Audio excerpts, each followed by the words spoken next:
미라클 모닝 애청자 여러분 안녕하십니까? 우리는 지금 계속해서 가을엔 시편을 쓰겠어요 라는 주제 아래 시편 119편을 필사하면서 말씀을 듣고 있습니다. 오늘은 시편 119편 137절부터 144절 말씀을 통해서 주님의 말씀의 순수함과 그 순수함을 따르는 성도들에 대해서 말씀을 살펴보도록 하겠습니다.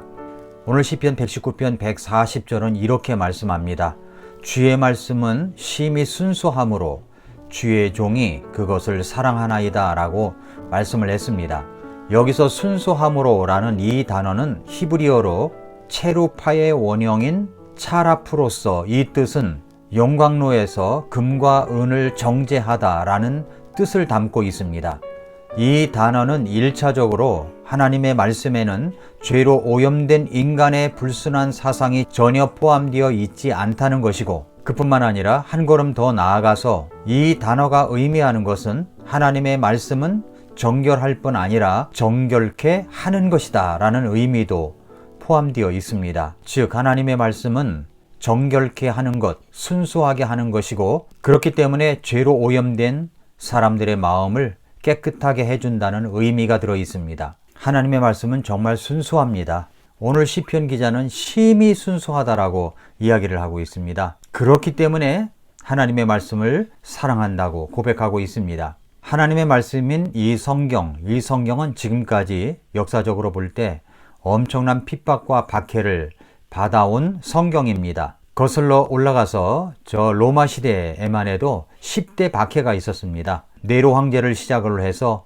10명의 황제가 돌아가면서 기독교를, 성경을 핍박하고 박해를 했는데, 그것이 바로 역사에 남을 만큼 10대 박해로 남아 있습니다. 네로 황제의 박해로 시작해서 도미티안, 트라이아누스, 하드리안누스, 마르쿠스 아우렐리우스의 박해, 셉티미우스 세베루스 황제의 핍박, 막시미누스 황제의 박해, 데큐스 황제의 박해, 발레리아누스 황제의 박해, 디오클레시안 황제의 박해 등 20대 박해가 있습니다. 정말 로마 시대에는 엄청난 박해를 받으면서, 그리고 성경이 놀랍게 또 계속 불태워지면서도 그 순수성을 잃지 않고 복음이 오늘날에게까지 이르게 되었다는 것은 정말로 놀라운 기적이 아닐 수가 없습니다. 하나님의 사람들의 그 순수한 신앙과 순교와 피 흘린 발자취를 통해서 오늘날에까지 우리에게 그 순수한 복음이 전해 내려왔던 것입니다. 그 박해가 얼마나 놀랍고 심했는지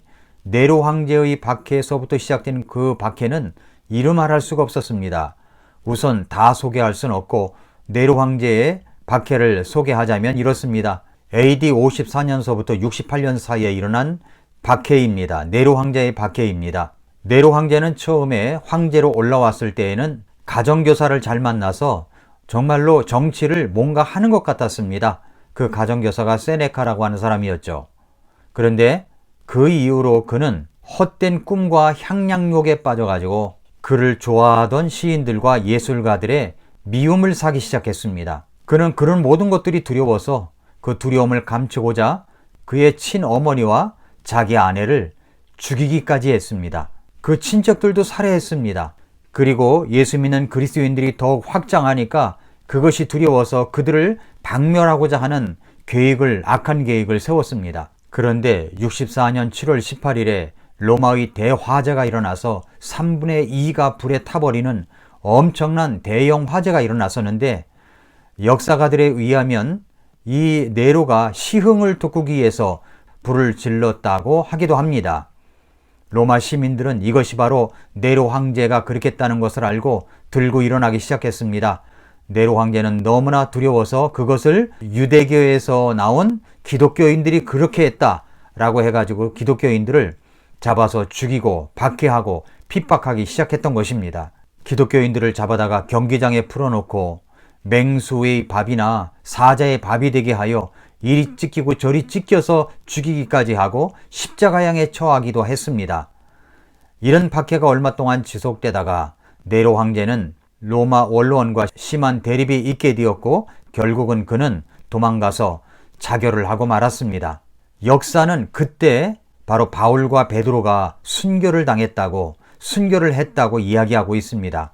이렇게 기독교가 로마 시대에 엄청난 핍박과 박해를 받아왔고 하나님의 말씀인 성경도 그렇게 박해를 받고 전해 내려오게 된 것입니다. 그렇게 기독교는 성경은 수천 년 동안 엄청난 박해를 받아왔습니다. 그 성경에 대해서, 그 말씀에 대해서 오늘 시편 119편 137절부터 144절 말씀에는 그 말씀의 순수함에 대해서 이야기를 하고 있습니다. 첫째로 성경은 순수한 하나님의 말씀이라고 강조하고 있습니다. 그래서 140절에 주의 말씀은 심히 순수하므로 주의 종이 그것을 사랑하나이다 라고 했습니다. 이 순수하다는 말이 시편에도 몇 번 계속해서 나오는데 시편 12편 6절에서 주의 말씀들은 순수한 말씀들이니 흙 도가니에서 정제하여 7번 순수하게 만든 은같도다 라고 이야기를 하고 있습니다. 하나님의 말씀이 그렇게 순수하다는 것을 강조하고 있습니다. 시편 19편 8절에서 주의 법규들은 올발라서 마음을 기쁘게 하고 주의 명령은 순수하여 눈을 밝게 하는도다 라고 했습니다. 하나님의 말씀은 순수해서 내 눈을 밝게 한다고 말씀을 하고 있습니다. 잠언 30장 5절에서도 하나님의 모든 말씀은 순수하며 그분은 자신을 신뢰하는 자들에게 방패가 되시느니라 라고 말씀을 하고 있습니다. 그래서 오늘 140절에도 주의 말씀은 심히 순수하므로 주의 종이 그것을 사랑한다고 고백하고 있습니다. 말씀이 너무 순수하기 때문에 그 말씀을 사랑합니다. 우리는 그 순수한 하나님의 말씀을 갖고 있습니다. 순수하다는 말은 성경 속에서 빠진 것도 없고 더한 것도 없이 올바른 그 말씀 자체라는 말씀입니다. 그래서 저는 없음이 없는 성경을 갖고 있고 올바르게 번역된 성경을 갖고 있습니다. 그 순수한 성경 안에 주님의 의로우심과 주님의 말씀의 판단이 얼마나 올바른지 그 말씀을 하고 있습니다. 성경은 순수한 하나님의 말씀입니다. 그러므로 우리는 어떻게 살아가야 할까요? 둘째로 우리는 순수한 양심으로 살아가야 합니다. 시편 18편 26절은 이렇게 말씀하십니다. 순수한 자에게는 주께서 친히 주의 순수하심을 보이시고 거역하는 자에게는 주께서 친히 주의 적대하심을 보이신다 라고 말씀을 하고 있습니다.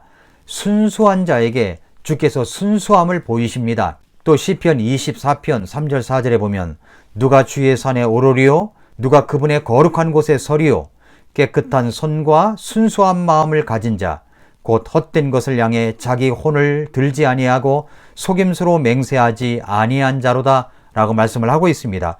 그렇기 때문에 예수님께서는 마태복음 5장에서 산상수훈의 팔복의 말씀을 하시면서 마음이 순수한 자들은 복이 있나니 그들이 하나님을 볼 것이기 때문이라고 말씀을 하신 것입니다. 성경에서 위대한 믿음, 위대한 하나님의 사람들을 보면 다 그 신앙이 순수했습니다. 디모데가 그랬습니다. 사도 바울도 그랬습니다.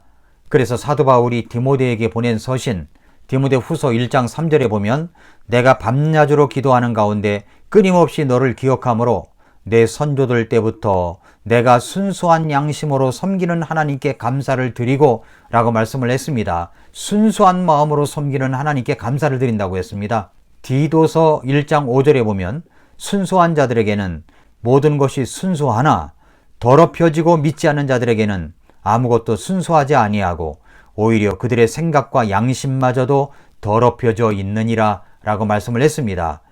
그러므로 우리가 어떻게 생활해야 합니까?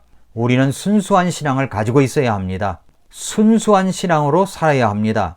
그래서 디모데후서 2장 22절에서 또한 청년의 정욕을 피하고 오직 순수한 마음으로 주를 부르는 자들과 함께 의와 믿음과 사랑과 화평을 따르라 라고 말씀을 하고 있습니다.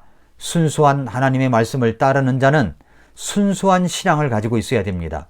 셋째로 그 순수함은 우리에게서 나오는 것이 아니라 위로부터 주어지는 축복입니다. 야고보서 3장 17절에서 그러나 위로부터 난 지혜는 첫째 순수하고 다음으로 화평하며 부드럽고 간청을 잘 들어주며 긍휼과 선한 열매로 가득하고 차별이 없고 의선이 없다 라고 이야기를 하고 있습니다. 위로부터 난 지혜는 순수함이 있습니다. 그 순수함이 우리에게서 나오는 것이 아니라 바로 하나님에게로부터 나온다는 말씀입니다. 그러므로 우리는 그 순수함을 어떻게 가질 수가 있습니까? 그 순수한 하나님의 말씀의 젖을 잘 먹을 줄 알아야 됩니다. 베드로전서 2장 1절부터 2절에 보니까 그러므로 모든 악의와 모든 교활함과 위선과 시기와 모든 비방하는 말을 버리고 새로 태어난 아기들로서 말씀의 순수한 젖을 사모하라. 이것은 너희가 그 젖으로 말미암아 성장하게 하려 함이라 라고 말씀을 했습니다.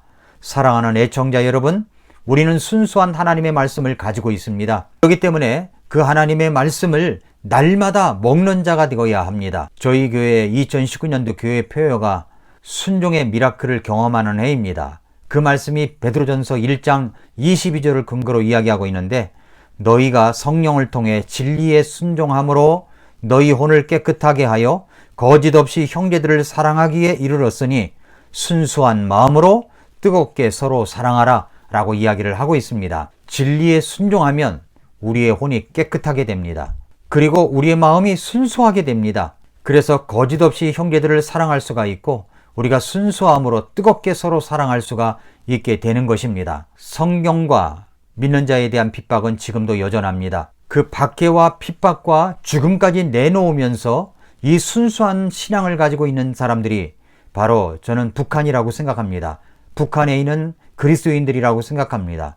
한번 생각해 보십시오. 하나님이 그 순수성을 저울에 달면 북한에 있는 그리스도인들이 더 순수하겠습니까? 아니면 자유 대한민국 이 남한에서 믿고 있는 이 그리스도인들의 믿음이 더 순수하겠습니까? 지금도 그 성경이 북한에 들어가고 있습니다.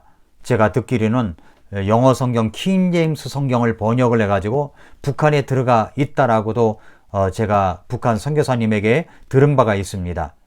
북한 선교를 하고 있는 오픈도어 사역팀이 있는데 그 사역팀은 북한에 계속 성경을 보내는 운동을 벌이고 있는 선교기관입니다. 그런데 그 선교기관으로부터 북한에 있는 성도님들이 편지를 보내온 편지가 있습니다. 제가 한번 읽어드리겠습니다. 여러분이 보내주신 성경책과 기독교 서적들에 대하여 매우 감사를 드립니다. 북한의 지하교회 성도들에게는 이러한 자료가 얼마나 중요한지 모릅니다. 이러한 말씀들이 우리의 신앙에 더욱 큰 힘을 불어넣어주고 있습니다. 우리는 지속적으로 어려운 환경 속에서도 주님께 순종할 수 있도록 하나님의 놀라우신 은혜와 사랑을 받는 것을 갈망하고 있습니다. 여러분이 보내주신 자료들은 북한 교회가 영적으로 부흥할 수 있는 기폭제가 되고 있습니다. 우리가 하나님의 나라 확장에 더욱 열정을 가질 수 있도록 도와주셔서 감사합니다. 마음속 깊이 감사의 말씀을 올려드립니다. 2019년도에도 주 안에서 모든 일이 형통하시고 하나님의 축복이 가득한 한 해가 되시기를 기도합니다. 이렇게 편지를 보내왔습니다. 그들은 신앙을 갖고 있으면 죽음입니다. 신앙을 갖고 있으면 그들은 바로 수용소로 들어가게 되어 있습니다. 그럼에도 불구하고 그들은 목숨을 내걸고 이 공산 치하에서 목숨을 내걸고 신앙생활을 하고 있습니다. 시편 119편 140절에서 주의 말씀은 심히 순수함으로 주의 종이 그것을 지킨다고 했습니다. 우리는 지금 어떤 박해도 없이 성경을 갖고 있고 성경을 읽고 있고 듣고 있고 묵상할 수 있습니다. 지금까지 이런 자유가 있게 되기까지는 먼저 우리 수많은 선교사님들의 피 흘린 발자취가 있었기 때문이고 우방 국가들을 통해서 도우시는 하나님의 손길이 있었기 때문입니다. 사랑하는 애청자 여러분, 그러므로 하나님의 말씀을 사랑하십시오. 그 말씀을 읽으십시오. 그 말씀을 날마다 들으십시오. 그 말씀을 가지고 묵상을 하십시오. 때로는 손으로 필사를 해 가십시오. 그 순수한 말씀을 마음에 담고 순수하게 쌓이게 되면 나도 모르는 새 나도 순수한 신앙인으로 자리 잡게 될 것입니다. 오늘도 미라클 모닝입니다.